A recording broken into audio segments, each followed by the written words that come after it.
Hey, I'm Creech and this is Creech and Cars. Ever since I was a little kid, I always loved Morgan cars. The timeless beauty and ornately crafted interiors made the Morgan Roadster and Aero 8 among my dream cars when I was growing up. However, I never really got to be around them as Morgan has struggled to sell cars in the US for several decades as it's battled emissions and safety regulation. The Morgan Super 3 was sold in the US up until 2019, as this model is closer to a motorcycle, much like the Polaris Slingshot, so it's easier to be certified for use on public roads. But now, for the 2025 model year, Morgan has just revealed a new, updated Plus 4, and for me, the most exciting update is that this will be the first four-wheeled Morgan sold in America since 2006. Today, we're going to be taking a look at the exterior and interior design of the Morgan Plus 4, and then I'll go over the mechanical and performance specs. Finally, I'll talk about the pricing and release details and give my thoughts on whether or not the Plus 4 can succeed in the American market. First, let's start with the exterior design. If you're even slightly familiar with Morgan, then you know what to expect here. The classic design cues from the 1920s and 30s pop throughout the vehicle. The black grille contrasts nicely with the body color, which here is called Etna Blue. On either side of the grille, there are the classic circular headlights, but these are actually very modern LED lights. These lights are larger, brighter, and more precise for this model year than ever before. The front splitter is painted in matte gray, so it's harder to see, and that creates a clean line across the front fascia when you're just looking at the body color.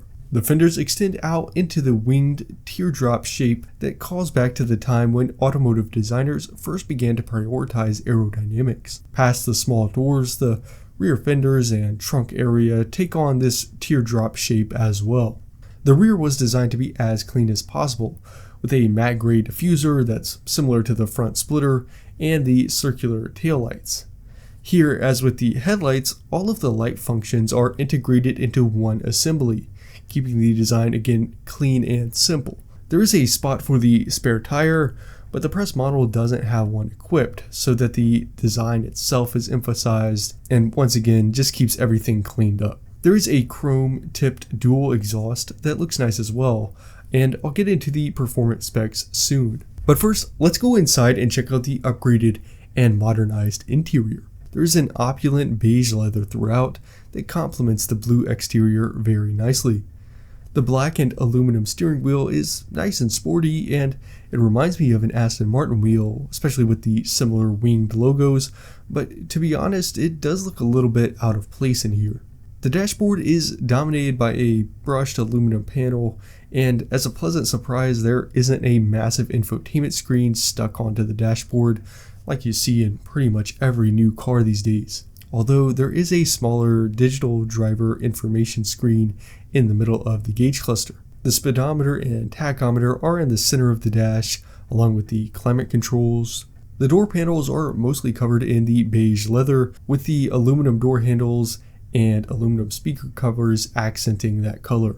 Behind those speaker covers is a new Sennheiser sound system that is much clearer and more powerful and just more on par with the price point of this vehicle than Morgans of the past. A beautifully crafted piece of wood flows out from the dash into the center console, where you can see there is an option for either a 6-speed manual transmission or an 8-speed automatic. Digging more into the mechanical setup and performance specs now, as with those transmissions, the Plus 4's 2.0-liter engine is borrowed from BMW. With the manual transmission equipped, it produces about 250 horsepower and 260 pound-feet of torque. With the automatic, that jumps up to about 295 pound-feet of torque, along with that 250 horsepower. So either way, it's a very torquey motor, especially for such a small car. The automatic is a bit quicker, of course, and it can do 0 to 60 in about 4.8 seconds.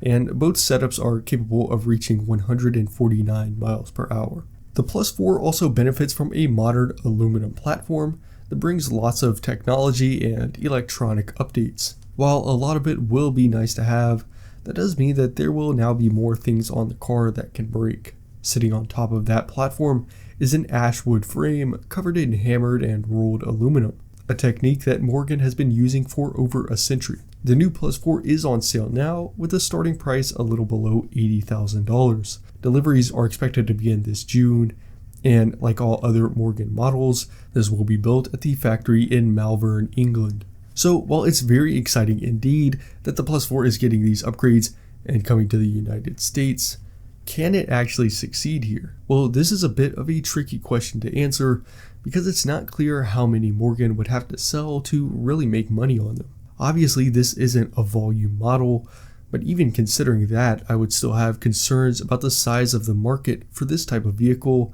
and at this price point in America. Roadsters and convertibles in general are tough to sell, even for very established sports car nameplates, and sales of such impractical cars have been trending downwards for a while now.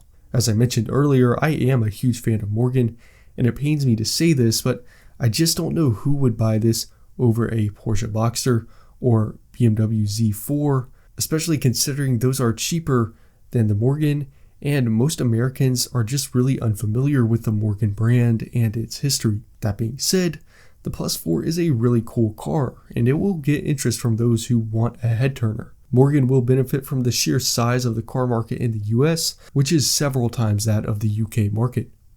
This may allow Morgan to sell up to a few thousand cars, and that could be the goal. Without mass manufacturing, Morgan is actually better off selling fewer cars and just tacking on big upcharges for customizations and bespoke features. I hope you enjoyed this look at the all-new 2025 Morgan Plus 4, the return of the four-wheeled Morgan in the United States. Make sure to give the video a like and subscribe so you don't miss future uploads. On this channel, I talk about car news like this, as well as history and culture. For more videos like this one, check out the rest of the channel. Thanks for watching, and I'll see you next time.